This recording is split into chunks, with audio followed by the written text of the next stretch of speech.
في يوم من الحالي بكل بساطة لو رحت وخذيت جهازك وسويت سيرش حق كلمة الذكاء الاصطناعي، بالضبط بينفجر عليك الجهاز من كمية المحتوى والاشياء العجيبة اللي بتطلع لك. يعني اليوم الكل يتكلم عن ايش قد هاي الاختراع عجيب ومفيد للبشرية وكل هالاشياء الحلوة، لكن هل في عمركم فكرتوا في الجانب المظلم من الذكاء الاصطناعي؟ وكالعادة خليك موجود إلى نهاية المقطع، لأن الأشياء كل مالها بتصير أخطر وفيها شر أكثر. فيلا أنا جدا متحمس عشان أكون شرير. خلينا نروح حق الموقع الأول. وأول موقع للذكاء الاصطناعي بنستعمله وبندخل فيه هو موقع حق العباقرة النابغة نوعا ما، لأن الذكاء الاصطناعي بيخلينا من شخص عادي إلى أذكى شخص في لعبة الشطرنج، اللعبة اللي تحتاج ذكاء وتخطيط وكل هالأشياء. أنا بكون أفضل واحد فيها. بدخل على الموقع اللي يستعملونه أغلب وأقوى الناس في العالم في لعبة الشطرنج، chess.com. وقبل لا تبتدون تقولون لا أنت دخلت عالم التهكير وتخريب الألعاب، لا أوكي، إحنا ما بنلعب ضد ناس فعليين، إحنا بنلعب ضد كمبيوتر. فحرفيا بيكون عندنا ذكاء اصطناعي ضد كمبيوتر جدا ذكي. خلونا نشوف مين اقوى. فنفس ما تشوفون يا جماعه ندخل موقعنا وفي اعدادات وايد، بس حاليا احنا قاعد نستعمل واحد CPU، يعني المعالج اللي قاعد يستعمله ذكائنا الاصطناعي هو واحد بس اذا دفعت $16 في السنه تقدر تحصل 16 قوه المعالج، يعني كل هالاشياء يبطلون منها فلوس. خلينا نختار ضد كمبيوتر. حلو اوكي، هذا الكمبيوتر قوته 700. يلا خلينا نبتدي. بحرك اي شيء.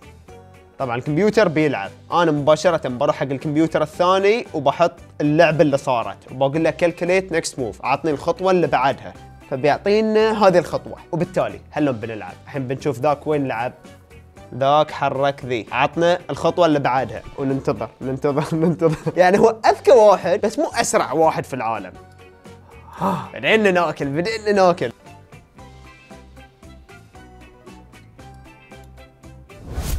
اوبا، وغلبنا الروبوت في 13 خطوة. حلو ذكائنا الاصطناعي شفتوا شلون قوي؟ ما اتمنى اي احد يغش بهالطريقة، بس هاي مجرد بداية. الجانب المظلم من الذكاء الاصطناعي وشلون هو ذكي. اوكي انا عجبني دور الشرير، فخلي نروح حق الموقع اللي بعده.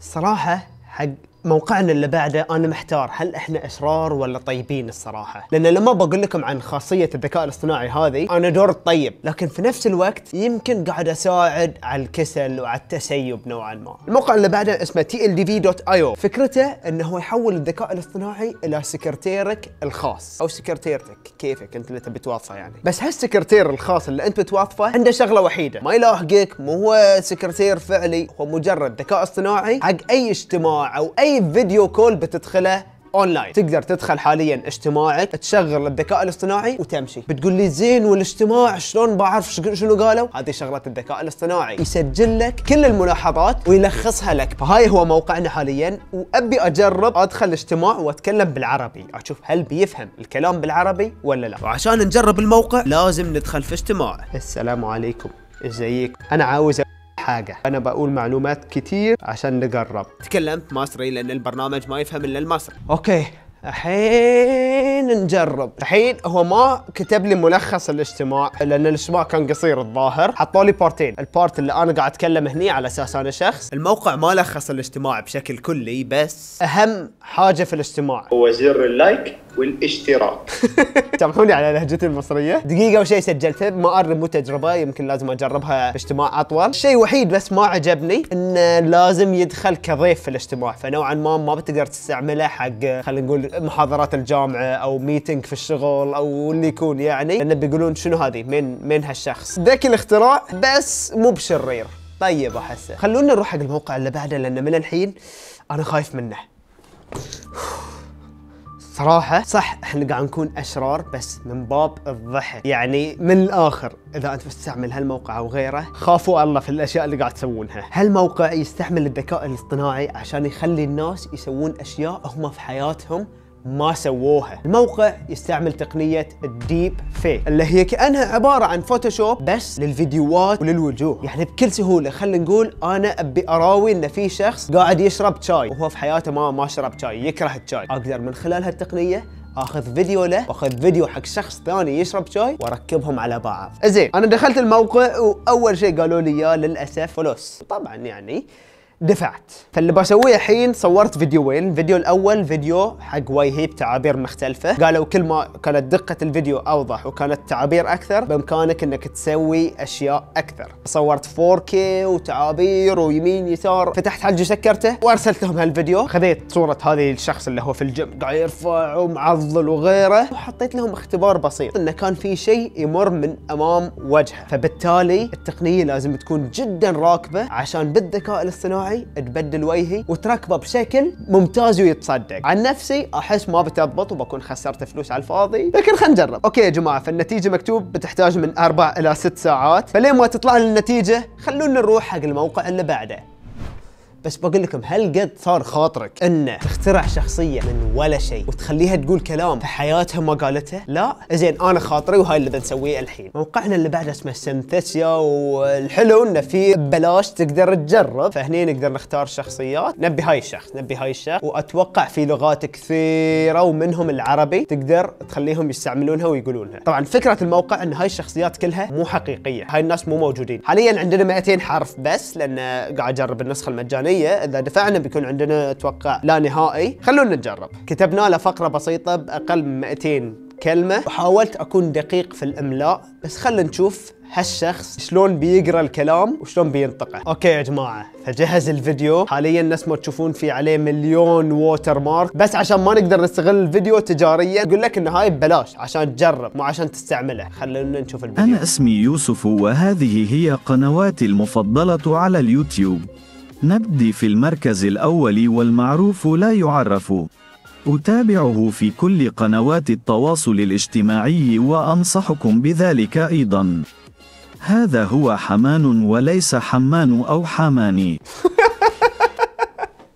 عجيب عجيب عجيب عجيب يا جماعه. اوكي صح، الحروف واضح انه غلط نوعا ما، بس غير انه حطوا لي المركز الاول وكاس على كيفه. ترى هو حط هالاشياء، انا ما قلت له ولا شيء. حط موسيقى في الخلفيه، حط كلمات تطلع وهالاشياء. حرفيا كتبت له 200 حرف فقط، هو قام سوى كل شيء ثاني. كفيديو الصراحه كانه جوجل ترانزليت، بس انه في شخص قاعد يتكلم. يمكن لو كان بالانجليزي كان بيكون افضل، يمكن العربي مو افضل لغه يتكلمها، بس الصراحه انبهرت. طبعا الاغلب بيقول لي هاي شيء مفيد حمان، وين الجانب المظلم من الذكاء الاصطناعي؟ خلني اقول لك. متخيل معاي ان في ناس ممكن بكل بساطه اي شخص في العالم يقدر يخليه يقول الكلام اللي هو يبيه، يعني يمكن يحرض على اشياء سيئه او ينشر معلومات خاطئه، والناس عبالهم ان هاي فعلا انسان او مذيع او اللي يكون، عبالهم ان هاي شخص حقيقي. فيعني الصراحه فعلا يخرع الشيء، انه شقد واقعي الشيء. بس الصراحه انا في شيء مو عاجبني في الفيديو، اللي هو الووتر ماركس او التوقيع اللي حاطينه على الفيديو. بس صدقوني عندي الحل، تعالوا معاي.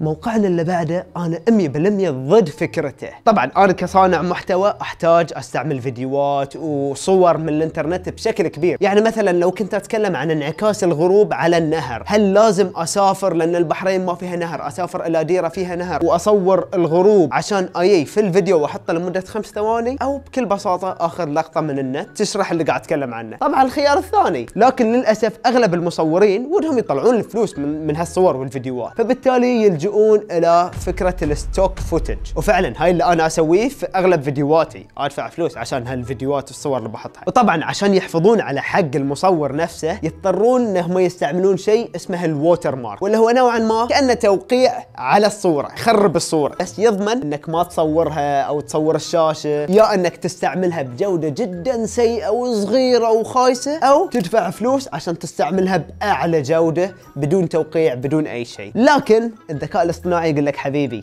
انا بعطيك الصوره مجانا. فمثلا ابي استعمل صوره ايس كريم، دخلت جوجل كتبت ايس كريم طلعت لي هالصوره، ابي استعملها بس في توقيع عليها. خلينا نجرب. يلا سويت ابلود الصوره. متى بتجهز؟ اوكي يا جماعه، اعطوني صوره انظف، شال اغلب الاشياء منها، اغلب الحروف اللي كانت موجوده انشالت نفس ما تشوفون قبل وبعد، لكن لا زال تحت في شيء ما اقدر اشيله، اتوقع لانه هو عباله ان هذه غيوم. خلينا نجرب صوره ثانيه. فوتو.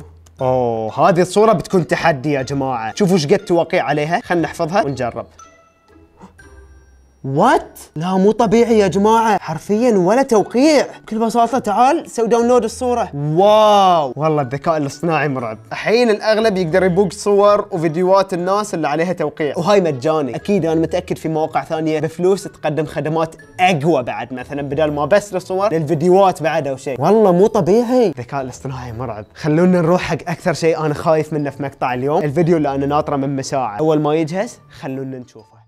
اوكي يا جماعة، اخيرا وصل لنا الفيديو، وصل لي ايميل من شوي ان الفيديو وصل. خلنا نشوف اخر صدمة. انا للحين جدا خايف من هالشيء. نشغل الفيديو، بسم الله.